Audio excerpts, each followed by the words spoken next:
Hi guys, welcome to my channel. So before we get started, make sure to hit that like button and also subscribe to my channel. In this video, we will talk about ways to develop critical thinking. So make sure to watch the full video. While intuition can be a valuable skill in the workplace, most employers would prefer you excel in critical thinking and problem solving. So what makes someone a critical thinker exactly? It's the ability to look at issues objectively and effectively, without letting bias or emotions cloud your judgment. The good news is you can begin right away, so watch to learn how to develop your critical thinking skills. 1. Take time to evaluate your decision-making. The first step in developing your critical thinking skills is to set aside time to evaluate your daily choices and decisions. Ask yourself a series of questions about those actions. What was your motivation? Did you achieve your goals? Did you do something contrary to your own belief system? Take the extra time to really think about your answers. You might want to keep a journal of these self-evaluations to help you spot patterns in your thinking and decision-making. 2. Avoid egocentrism. Most people evaluate issues or disagreements with the default view that they themselves are correct.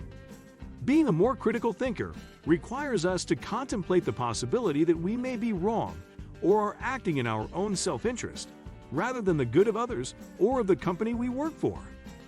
These same emotions can also affect your interpretation of others' actions. Taking arguments personally and feeling attacked by someone else's opinion can cloud your judgment. Try to view their statements as an attempt to solve a problem or improve conditions, and not a strike against your self-worth. 3. Be an active listener. When someone is speaking to us, we are often more focused on what we're going to say in response than on carefully listening to everything they're sharing. We miss important details and don't take the time to consider or fully comprehend their point of view. Next time you converse with someone, actively listen to their story, their argument, and even their criticisms.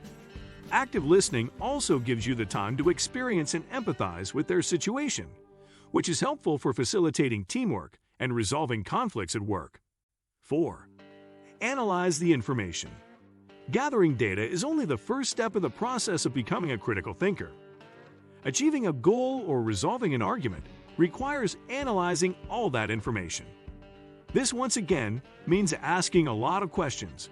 In a work environment, you have to carefully dissect each side of an issue, and then consider how any decision would affect your colleagues as well as the company's bottom line. 5. Gather research. Another important step in improving your critical thinking skills is to accept that you don't know everything. You should always take the time to verify any facts you base your decisions or arguments on. The trick of researching is to find reliable information. Always check the source. Is it a well-respected journal or news outlet? Is the author an educated and experienced expert? Can you verify the same information from multiple sites or authorities? Critical thinkers also consider an author's agenda, anything from political affiliation to a product to sell. 6. Develop your curiosity. We often spend time with friends, sharing opinions without challenge, and it can be startling when someone actually calls us out on those opinions. Forced to explain our thought process, we may realize our argument wasn't that sound after all. When someone shares an idea or judgment, don't just accept it and move on to the next thing. Indulge your curiosity and ask some open-ended questions to get more details and further explore the issue. 7. Approach arguments with compassion. In the age of social media discourse, which can escalate rapidly from name-calling to harassment to even death threats, a peaceful approach can be daunting. The first step is to look for the logic in an opponent's argument.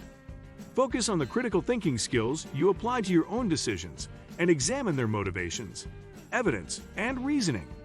Making an immediate effort to understand the opposing point of view can help keep you from becoming defensive and escalating the disagreement. The compassionate approach won't necessarily lead to complete harmony, but an open mind allows you to examine all the information and hopefully find common ground. 8. Examine decisions in multiple environments. When facing a difficult decision, everyone has heard the advice to sleep on it. This is sound advice. One of the main pillars of critical thinking is to remove emotion from the equation. If you just had an argument with a colleague, you've been reprimanded by your boss for a mistake, or even if you just had an all-around bad day at work, it's best to hold off on important decisions until you feel calmer and more rational.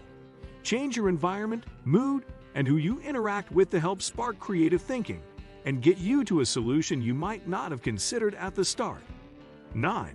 Assign yourself a problem to work on. Any skill you want to master requires practice. Applying critical thinking in your daily interactions will help you improve, but a specific task is also useful. Think of an issue in your career and spend any free moments during the day, like during your commute or on your lunch break, breaking that problem down into pieces you can analyze. The goal of this analysis is to identify actionable elements. What can you do right now? What moves can you make over time to reach the perfect solution? How can you work around the issues that you can't control? Continue to analyze the results after you act and adapt your strategies as you move forward. 10. Talk to a more diverse group of people. You can develop critical thinking skills with a lot of self-reflection, research, and study, but staying locked in your own bubble can lead right back to egocentrism. Seek out people with different backgrounds, experiences, and opinions to simply learn from them or to engage in some lively debate. One of the most positive aspects of the internet is that it allows us to make these connections more easily. What do you think of our video? Let me know in the comment section below. If you enjoyed this video, make sure to hit that like button. Also, subscribe to our channel before you go. Thank you for watching.